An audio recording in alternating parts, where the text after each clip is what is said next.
दोस्तों नमस्कार। जैसा कि हम सभी को पता है कि आरओ का एग्ज़ाम आने वाला है सितंबर में, तो आरओ के लिए किस तरीके के क्वेश्चंस एग्ज़ाम में आएंगे ये बहुत ज़्यादा ज़रूरी है। आप कितना भी पढ़ लें, लेकिन आपके लिए सबसे बड़ी बात जो आती है कि आप क्वेश्चन आंसर कैसे अटैम्प्ट कर रहे हैं। तो मैंने कोशिश की है कि मैं हिस्ट्री और पॉलिटी और जितने भी और सब्जेक्ट्स हैं जीएस के लिए कितने बेहतर से बेहतर क्वेश्चन आपको दे सकूं, ताकि आप अपने एग्ज़ाम में उसे अच्छे से परफॉर्म कर सकें। तो ये जो सीरीज़ है इसमें अभी फ़िलहाल में मैंने 50 क्वेश्चन डाले हुए हैं। अगर आपको अच्छे लगे और अगर आपकी और डिमांड होती है तो मैं और वीडियो इस तरीके के बनाती रहूँगी। और आरओ के लिए मैंने अलग से मैटर दूंगी। हिंदी का भी पूरा मैं एक पीडीएफ में करके आपको पूरा ऑलमोस्ट 2 या 3 वीडियो में उस चीज़ को पूरा कवर कर दूंगी। हिंदी में जो 10 टॉपिक हैं वो आपको किस तरह से समझना है और किस तरह से उनके लिए आपको क्वेश्चन अटैम्प्ट करना है। देखिए, आरओ का मेन फंडा यही है। अगर आप वाकई आरओ क्लियर करना चाहते हैं तो जीएस में आपका जो पार्टिसिपेशन है, जितना आपको जीएस आता है उतना ठीक है, आप रिवाइज करिए, लेकिन आप हिंदी पे विशेष फोकस करिए। क्योंकि हिंदी में लोगों के 60 में से आप देखेंगे कई बार 57 तक नंबर आए हुए हैं। तो अगर इतना अच्छा स्कोर आप एक तरफ कर लेंगे और जीएस अगर आपकी थोड़ी हल्की भी रह जाती है तो आपको ज़्यादा परेशान होने की ज़रूरत नहीं होगी। जैसा कि हम सभी जानते हैं कि अगर आपने पहले आरओ का पेपर दिया है तो आरओ का पेपर दो पेपर होते हैं। पहला पेपर होता है जीएस का और दूसरा पेपर होता है हिंदी का। तो पहला पेपर जो होगा आपका जीएस का, उसमें 140 क्वेश्चन आते हैं। उसमें 15-20 क्वेश्चन रीजनिंग के भी होते हैं, लेकिन बाकी जो क्वेश्चंस होते हैं 120 क्वेश्चन के लगभग आप मान लीजिए कि ऑन एन एवरेज आपके जीएस के मिलेंगे आपको क्वेश्चन। तो आप ऐसे समझिएगा, अगर जीएस के क्वेश्चन जो हैं उनमें से आपने कितने भी आप जीएस जानने वाले बंदे हो, कितना भी आपने धांसू पढ़ रखा हो, आप 120 में से मुझे नहीं लगता आप 80-90 से ज़्यादा उसमें कर पाएंगे। अभी नेगेटिव मार्किंग का कोई सेंस नहीं दिखाया गया है, लेकिन अगर जब आप पेपर देने जाएंगे और अगर आपको लगता है कि नेगेटिव मार्किंग इसमें हो सकती है या है, तो प्लीज़ जो नोट दिए होंगे आगे इंस्ट्रक्शन उत्तर क्वेश्चन पुस्तिका के, तो उसे बहुत ध्यान से देखिएगा। बुकलेट पे आपको देखना होगा कहीं ऐसा लिखा तो नहीं है कि माइनस मार्किंग है। तो पहली चीज़ ये है, तो आप जीएस को कितना भी ज़्यादा पढ़ लेंगे आप 80-90 से ज़्यादा नहीं कर पाएंगे, पहली बात। दूसरी बात ये, अगर आपने इतने वहाँ सही कर लिए और अगर आपके अच्छे से अगर 80 क्वेश्चन वहाँ पे सही हो जाते हैं और अगर आप यहाँ पे 50 कर लेते हैं तो आप खुद ही देख लीजिए आपका कितना अच्छा स्कोर हो जाएगा। तो इस तरीके से थोड़ा चीज़ों को आपको अगर बैलेंस करके चलेंगे तो आप जल्दी से तो आपका आराम से निकल जाएगा, आपको ज़्यादा सोचने की ज़रूरत नहीं है। और आरओ का प्लस पॉइंट ये होता है कि आरओ में इंटरव्यू का भी प्रावधान नहीं है, तो आपको ये चीज़ बहुत ज़्यादा फायदा हो जाएगी कि प्री और मेंस ही आपको देना है और आप एग्ज़ाम के अंदर। तो मेरा विशेष आपसे यही कहना है कि आप ज़्यादा से ज़्यादा हिंदी पर ध्यान दें। हिंदी को ये मत समझें कि मुझे आती है, बहुत कंफ्यूजिंग क्वेश्चन होते हैं, 60 क्वेश्चन होते हैं, इतने जल्दी क्वेश्चन गलत होते हैं कि आप समझ ही नहीं पाएंगे कि क्वेश्चन आपका कब और कैसे गलत हो गया। बहुत सिमिलर क्वेश्चंस होते हैं उसमें। तो हिंदी के जो टेस्ट पेपर हैं या यूट्यूब पे जितनी भी सीरीज़ हैं या आप अलग से किसी बुक से पढ़ना चाहते हैं, बहुत विशेष ध्यान से उनको पढ़िएगा। हिंदी में अगर आपने अच्छे से स्कोर कर लिया, 50-55 तक अगर आप चले गए, तो आप जीएस की चिंता छोड़ दीजिए, आप इसका मतलब एग्ज़ाम क्वालिफाई कर जाएंगे। तो ये चीज़ मेरी आपसे समझाना था आपको। बाकी आपकी मर्जी, आप किस तरीके से पढ़ते हैं, बट लेकिन हाँ ये है कि आप हिंदी पे अच्छा अपना पकड़ बनाए रखें। तो ये जो आज है, मैंने जितने भी आपसे हिस्ट्री के क्वेश्चन में डिस्कस करूँगी, इन सारे क्वेश्चन को जो लोग डिस्क्रिप्शन में देखना चाहते हैं, मेरी पूरी आधुनिक भारत इतिहास की सीरीज़ बना रखी है, आप उसमें जाके, मैंने लिंक भी दिए हुए हैं, आप वहाँ से जाके उसे देख सकते हैं। अदरवाइज़ एग्ज़ाम के लिए एक छोटा सा बंच, मतलब एक होता है ना शॉर्ट टर्म कोर्स वाला, वो सारी चीज़ें हैं ये, तो आप उसको समझने की ज़्यादा कोशिश करिएगा। फिलहाल आप इन क्वेश्चंस को देखिए, आपको बहुत मज़ा आएगा। तो शुरू करते हैं। इसमें 50 क्वेश्चन मैंने पहली सीरीज़ में डाले हैं। सिंध का विलय किसके समय हुआ था? मैं हर क्वेश्चन को एक्सप्लेन नहीं करूँगी क्योंकि फिर वीडियो बहुत लंबा हो जाएगा, और जितना आपको समझना है उससे ज़्यादा अगर आपको डिटेल में समझना है तो आप जाके हमारे जो वीडियोज़ मैंने डाले हुए हैं जहाँ पर मैंने प्रॉपर समझाया है, आप वहाँ पर जाके देख सकते हैं डिस्क्रिप्शन में। तो सिंध का विलय किसके समय हुआ था? ये हुआ था लॉर्ड एलनबरो के। लॉर्ड एलनबरो के समय पर और क्या क्या चीज़ें हुई थी, ये चीज़ आप अपने कहीं नोट्स में लिख लीजिए, आपको याद रहेगा कि मुझे और कौन कौन से फैक्टर्स देखने हैं। तो सिंध का विलय जो है, ये जितने भी क्वेश्चन मैं आपके साथ डिस्कस कर रही हूँ ना, ये हर एक क्वेश्चन एग्जाम में आया हुआ है। मैंने बहुत सारे एग्जाम्स में जो क्वेश्चंस आए हुए हैं उनको उठाकर ही यहाँ पर डाला है। तो एक भी क्वेश्चन इसमें फालतू नहीं है, और ये नहीं है कि आप ऐसे सोचें कि ये क्वेश्चन तो बेकार है, इसमें एग्जाम में आने वाला नहीं है। हर क्वेश्चन एग्जाम में आया हुआ है। अगला क्वेश्चन है, अंग्रेजी संसद में भारत सरकार अधिनियम कब पारित हुआ था? समझिएगा, अंग्रेजी संसद में भारत सरकार अधिनियम कब पारित हुआ था? तो 1858 में ये पारित हुआ था। वर्ड्स को भी समझिएगा, जो किस तरीके से लैंग्वेज है उसको, वो भी बहुत महत्वपूर्ण रोल प्ले करती है जब आप प्री में क्वेश्चन अटेम्प्ट करते हैं। तो किस गवर्नर जनरल को भारतीय प्रेस का मुक्तदाता कहा जाता है? क्या कह रहे हैं, कौन सा ऐसा गवर्नर जनरल है जिसको प्रेस का मुक्तिदाता कहा जाता है? तो मुक्तिदाता सर चार्ल्स मेंटकॉफ को कहा जाता है।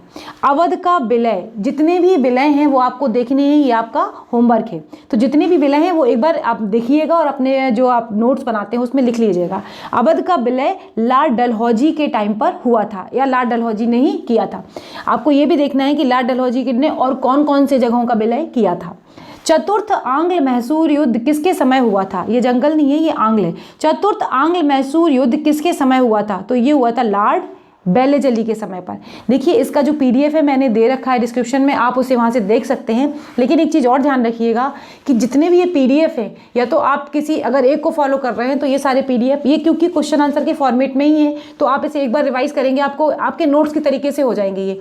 तो कोशिश करिएगा इसका प्रिंट आउट निकाल के, अगर आपको लग रहा है तो अपने जो नोट्स बनाए वहीं पर इसे चिपका लीजिएगा, तो आपकी लिखने की मेहनत भी बचेगी और आपको लास्ट मोमेंट पर रिवाइज करने में भी आसानी रहेगी।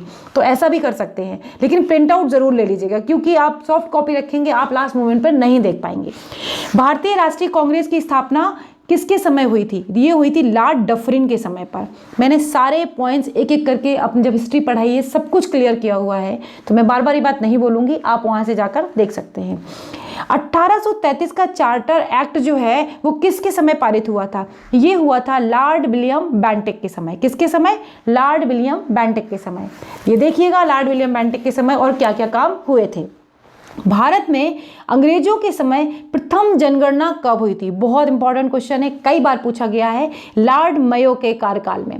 लॉर्ड मेयो के कार्यकाल में। सर्वाधिक दिनों तक भारत का वायसराय कौन रहा था? सबसे ज़्यादा दिनों तक भारत में वायसराय कौन रहा? तो वो रहे थे लॉर्ड लिनलिथंगो, और उसके बाद रहे थे कर्जन। कई बार क्या होता है एग्जाम में 4 वायसराय दे देंगे और टाइम के अकॉर्डिंग आपको इनको मैनेज करना होगा, तो ये चीज़ आपको ध्यान रखनी है। अगला है, भारत में स्थायी जो स्वायत्त शासी संस्थाएं हैं 1882 में, कई बार डेट पूछ लेगा ईयर, और कई बार किसने की है ये भी पूछता है। किसने सशक्त की थी? तो ये की थी लॉर्ड रिपन ने। किसने की थी? जो स्थायी पंचायतों के बारे में अगर आप ऐसे समझ लीजिए, स्थायी स्वायत्त शासी संस्थाएं जैसे पंचायतें वगैरह, जो कॉन्सेप्ट आया था वो लॉर्ड रिपन से आया था। बंगाल का विभाजन किसके समय हुआ था? क्वेश्चन बहुत छोटे छोटे हैं लेकिन ये एग्जाम के लिए बहुत महत्वपूर्ण है। लॉर्ड कर्जन के समय पर। बंगाल का विभाजन कब हुआ था? लॉर्ड कर्जन के समय पर हुआ था। कब हुआ था? 1905 में। ये चीज़ आपको शायद पता होगी, 1905 में बंगाल का विभाजन हुआ था, पूरा डिटेल में मैंने समझा रखा है। रिंग ऑफ फेस की नीति किससे संबंधित है? रिंग ऑफ फेस की नीति की अगर हम बात करेंगे तो ये संबंधित है वारेन हेस्टिंग से। डॉक्ट्रिन ऑफ लैप्स किस वायसराय से संबंधित है? जो डॉक्ट्रिन ऑफ लैप्स है वो किस वायसराय से संबंधित है? वो है लॉर्ड डलहौजी से। व्यपगत सिद्धांत जिसे हम कहते हैं वो संबंधित है लॉर्ड डलहौजी से। बंगाल में द्वैत शासन किसने लगाया था? लॉर्ड क्लाइव ने। यह आपका क्वेश्चन है, द्वैत शासन को किसने हटाया था? लगाया तो क्लाइव ने था, हटाया किसने था? ये आप हमें कमेंट बॉक्स में बताइएगा। स्थायी बंदोबस्त किसके समय लागू किया गया था? मैं आपको बता रही हूँ 3 तरीके के स्थायी बंदोबस्त हैं, तो ये आपको देखना है कि तीनों तरीके के स्थायी बंदोबस्त किसने लगाए हुए हैं। तो स्थायी बंदोबस्त किसके समय में लागू हुए थे? ये हुए थे लॉर्ड कॉर्नवालिस के समय पर। अंग्रेजों ने रैयतवाड़ी व्यवस्था सर्वप्रथम कहाँ आरंभ की थी? तो जो रैयतवाड़ी व्यवस्था है वो आरंभ की गई थी मद्रास एवं बम्बई प्रेसिडेंसी में। हर क्वेश्चन एग्जाम में आया हुआ है, पूछा गया है, इसीलिए मैं बार बार इस पर फोकस कर रही हूँ कि ये चीज़ आपके लिए बहुत ज़्यादा महत्वपूर्ण और आपके समझने लायक है। तो कहीं पर भी हो, चाहे तो आप प्रिंट आउट चिपका लें या फिर अपने आप से लिखें, ये आपकी मर्जी है, पर क्वेश्चन बहुत इंपॉर्टेंट है। Poverty and the un British rule in India नामक पुस्तक के लेखक कौन है? ये हैं दादा भाई नौरोजी। कई बार मिलान में ऐसे क्वेश्चन आते हैं, सही सुमेलित कीजिए। एक क्वेश्चन रह गया है, निकास के सिद्धांत का प्रतिपादन किसने किया है? ड्रेन थ्योरी के बारे में हम बात करते हैं तो ये किया है दादा भाई नौरोजी ने। कि इन्होंने बताया था कि किस तरीके से भारत का ही पैसा विदेशों में जाता है और बाद में टैक्स के रूप में भारत में ही दोबारा हमसे लिया जाता है। मंगल पांडे की घटना कहाँ पर हुई थी? मंगल पांडे की घटना हुई थी, देखिए, बैरकपुर में मंगल पांडे की जो घटना हुई थी वो बैरकपुर में हुई थी और एग्जाम में पूछा गया है। ये कौन सी नेटिव इन्फेंट्री के सिपाही थे? तो ये 34वीं नेटिव इन्फेंट्री के सिपाही थे। बहुत बार एग्जाम में क्वेश्चन ये पूछा गया है। 1857 के विद्रोह के दौरान बहादुर शाह ने साहिब आलम बहादुर का खिताब किसको दिया था? देखिए क्या क्वेश्चन कह रहा है कि जब 1857 को जो विद्रोह हुआ था उसके दौरान बहादुर शाह ने साहिब आलम बहादुर का खिताब किसको दिया है? तो वो दिया है वक्त खान को। किसको दिया गया है? वक्त खान को। 1857 की क्रांति सर्वप्रथम कहाँ से प्रारंभ हुई थी? ये हुई थी मेरठ से। 1857 की क्रांति बहुत महत्वपूर्ण क्रांति है। पहला इसे स्वतंत्रता संग्राम कहें, कई विशेषज्ञों ने इसको बहुत से नाम दिए हुए हैं। तो 1857 की क्रांति को ही बहुत ज़्यादा महत्वपूर्ण माना जाता है। इसी के बाद अंग्रेजों ने अपनी बहुत सारी नीतियों में परिवर्तन किए थे, सेना में बदलाव किए थे कि दोबारा इस तरीके के विद्रोह ना भड़कें। तो इसकी जो शुरुआत हुई थी वो हुई थी मेरठ से।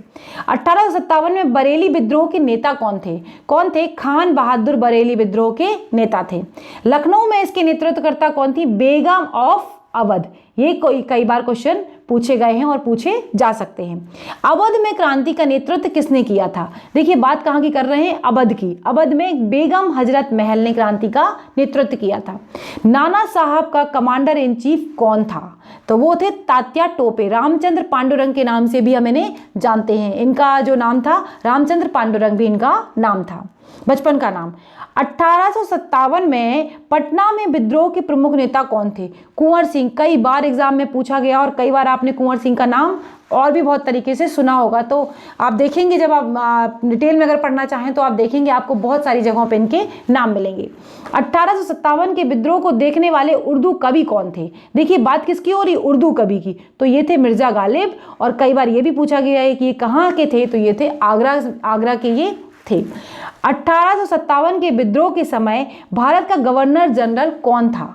देखिए 1857 का जो विद्रोह हुआ था उसके समय पर गवर्नर जनरल कौन था? तो वो थे लॉर्ड कैनिंग। और ब्रिटिश के जो प्रधानमंत्री थे वो थे विस्टांग पामस्टरडम। ये एग्जाम में बहुत बार पूछा गया है। अगर आपको इसमें स्पेलिंग मिस्टेक लग रही है तो आप एक बार देख लीजिएगा, आपको और अच्छे से क्लियर हो जाएगी चीज़। तो ये प्रधानमंत्री थे और लॉर्ड कैनिंग कौन थे? यहाँ पर गवर्नर जनरल थे।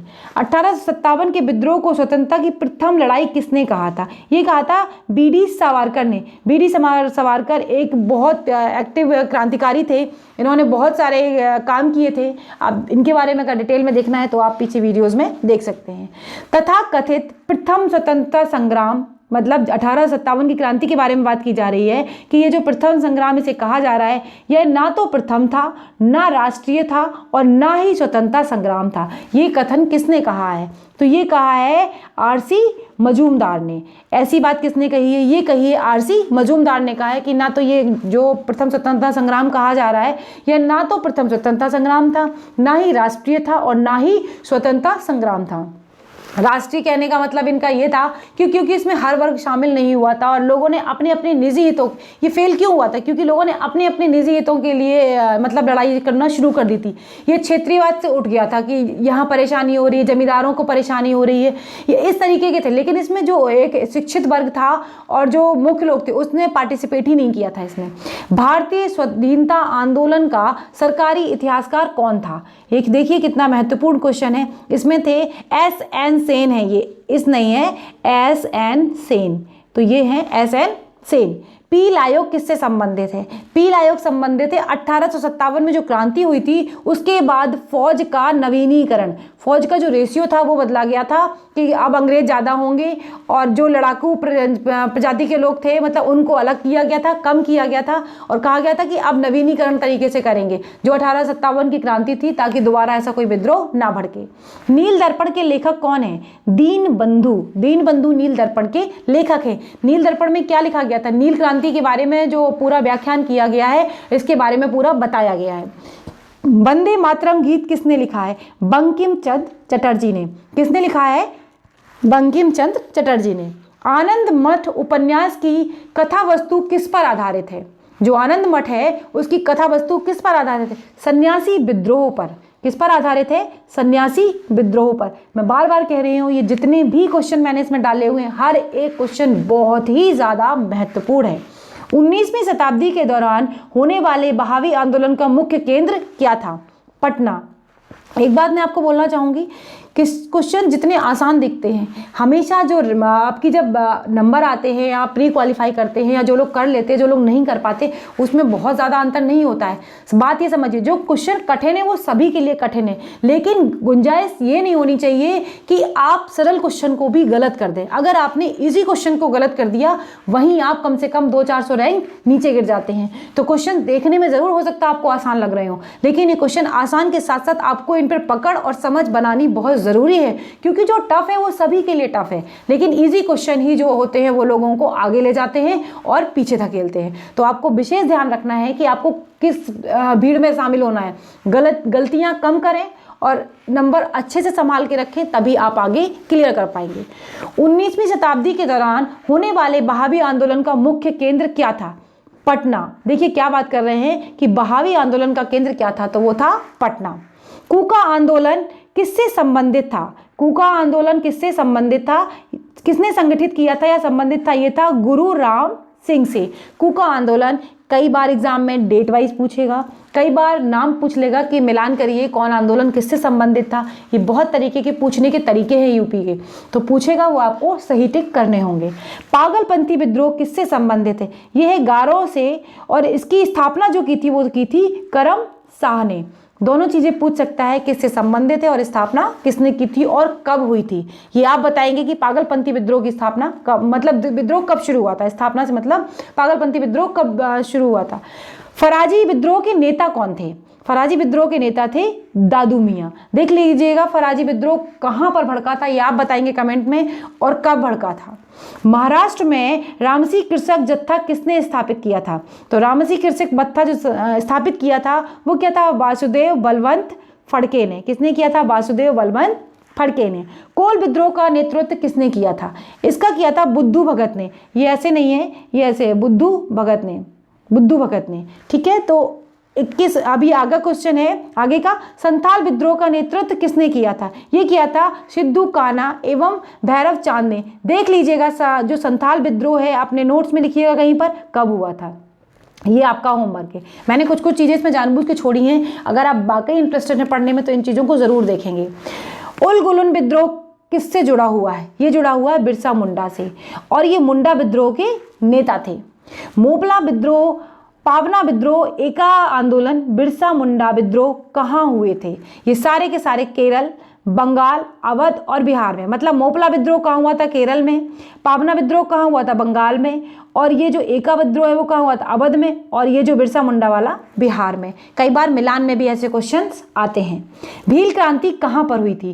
भील क्रांति हुई थी मध्य प्रदेश तथा महाराष्ट्र में। कहाँ पर हुई थी? मध्य प्रदेश और महाराष्ट्र में। महात्मा गांधी एवं उनके विचारों से प्रभावित होने वाला पहला आदिवासी नेता कौन था? तो पहला आदिवासी नेता था जोड़ा नाग। इनको कई बार एग्जाम में पूछा गया है और हो सकता है दोबारा भी रिपीट हो जाए। अच्छा क्वेश्चन है, तो अगर आपको लगता है तो आप इसे जरूर ध्यान से एक बार देख लें। अंग्रेजों द्वारा पहला मदरसा कहाँ स्थापित किया गया था? कलकत्ता में। कहाँ पर स्थापित हुआ था? कलकत्ता में। एशियाटिक सोसाइटी ऑफ बंगाल के संस्थापक कौन थे? Sir William Jones. ये क्वेश्चन बहुत बार मिलान में पूछा गया है। एशियाटिक सोसाइटी ऑफ बंगाल के संस्थापक कौन थे? Sir William Jones. सर्वप्रथम भगवत गीता का अंग्रेजी अनुवाद किसने किया था? चार्ल्स विल्किंसन ने। किसने किया था? चार्ल्स विल्किंसन ने। अगला है, ब्रिटिश सरकार के जिस अधिनियम ने पहली बार भारत में शिक्षा के लिए 1 लाख रुपए दिया था, मतलब भारत में शिक्षा के लिए कितना दिया था? 1 लाख रुपए। कई बार एग्जाम में पूछा गया है, तो वो अधिनियम था चार्टर अधिनियम। किसके तहत दिया गया था? 1813 के तहत दिया गया था। हंटर कमीशन किससे संबंधित है? हंटर कमीशन संबंधित है प्राथमिक शिक्षा सुधार से। ये एग्जाम में बहुत बार क्वेश्चन पूछे गए हैं। तो ये पूरा जो 50 क्वेश्चन का मैंने आपके सामने वीडियो रखा, इसमें सारे के सारे क्वेश्चन बहुत इंपॉर्टेंट है। अगर आप थोड़ा भी बिलीव करते हैं अगर मेरी बात का, तो ये जो दिया है मैंने, इसका प्रिंट आउट लीजिए और अपने जहाँ पर भी नोट्स बना रहे हैं उसको वहाँ पर चिपका लीजिए। आपको बहुत फ़ायदा होगा जब आप लास्ट मोमेंट पर इन क्वेश्चंस को देखेंगे, मिलाएंगे, क्योंकि क्वेश्चंस इसी एरिया से ज़्यादा उठते हैं। अभी हम और भी क्वेश्चंस देंगे। लगभग मेरा टारगेट है कि आरओ के लिए कम से कम मैं 300 क्वेश्चन हिस्ट्री के, ऐसे ही पॉलिटी के, ऐसे ही साइंस और टेक, इन सबके मिला के मैं आपको पूरा एक मिश्रण दे सकूँ, ताकि आप एग्जाम में बहुत अच्छे से अपनी चीज़ों को परफॉर्म कर सकें। तो अगर आपको वीडियो अच्छा लगा है तो प्लीज़ लाइक करें, शेयर करें, और अगर अभी तक आपने हमारे चैनल को सब्सक्राइब नहीं किया है तो प्लीज़ चैनल को सब्सक्राइब करें, बेल आइकन को हिट करें, ताकि जब भी मैं कोई नया वीडियो डालूँ वो आप तक आसानी से पहुंच सके और आप उसे देख सकें। तो बाय बाय दोस्तों, अगले वीडियो में फिर मिलेंगे, तब तक के लिए धन्यवाद, नमस्कार।